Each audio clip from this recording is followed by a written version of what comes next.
On a cross-country mission to find out which one is my father. It's a movie. It's called Father's Day. Nice. Winner finds out they're not my father. So people told me tonight to break a leg and kill you all with laughter. I think it's, sorry, my phone locked. I think it's better to break a leg than kill all of you. Don't you agree? I have a pretty pathetic turnout tonight. I invited 2,100 people on my Facebook list. I only got these two, and neither of them are on Facebook, and their family. So last time I came, only one person came, and that was the guy that was sitting in here thinking it was an AA meeting, nodding his head, saying one day at a time, through my whole performance. So as I joked about at a previous skit, I'm socially stunted. I was bullied in high school. I was disabled also.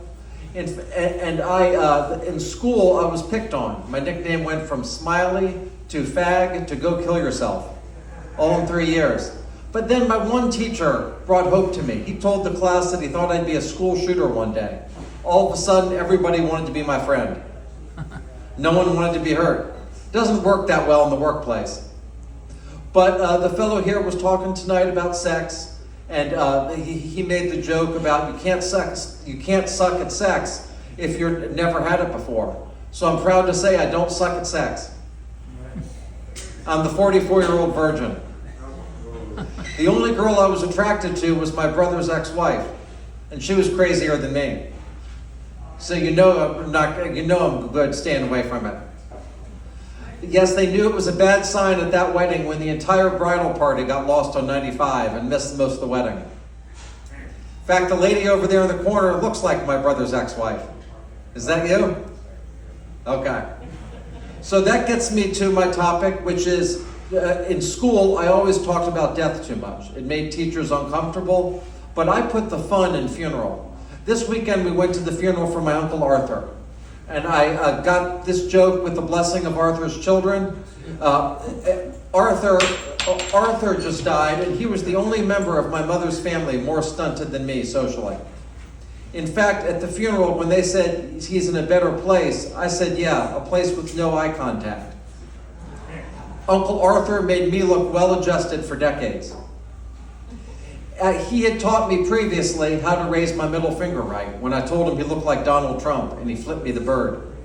And I got a photo of it. So true story, at his funeral, he was not eligible for the 23-gun salute. So we all gave a 2 salute on our hands, 1 finger each. I got the picture on my phone if anyone wants to see proof.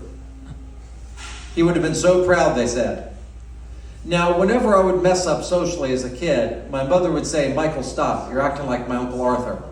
Come to find out at the funeral the other day, whenever Uncle Arthur would be inappropriate, his wife would say, stop, you're acting like Michael Fannon. That's how stunted we were. At this rate, we're not a family tree, we're a cycle of warning labels. How not to act. Now, at his funeral, there was no procession because it was at a winery. But my biggest fear in life is getting diarrhea in the funeral procession. A few months ago, my grandmother died, and it was the whole conversation with my brother and I on the way to the graveyard. Nothing is more humbling than getting diarrhea in a funeral procession. There I was, third car behind the hearse, sweating bullets, praying the dead weren't the only one getting a plot that day. By the time we reached the cemetery, I was the only one they were thinking of burying next, pants and all. So I see I still have time, so I'll go now to back to a story in high school, and that is that in high school I had terrible hygienes. It was a boarding school, we were all learning disabled, a bunch of us had bad hygienes. I smelled so bad that even the bed bugs wanted to be transferred out of my dorm room. But I got an A in chemistry because I created a new gas with my odor, one that had never been found before. But luckily I got good grades there because not only were the students special ed, but the teachers were. So they missed all my mistakes. And that's how I got to college. And I didn't have a clue what I was doing in college, which is why I'm here giving you all these jokes tonight. And the only one laughing is one of my fathers there, Steve. So I'll sign off with that. And last but not least, last time I came here, my cousin brought her kids. I see there's a new disclaimer now, no kids allowed. Her kids are still in treatment for psychiatric trauma from the show. And my cousin is suing the comedy club because her ribs hurt from all the laughter. Good night, everybody. All right.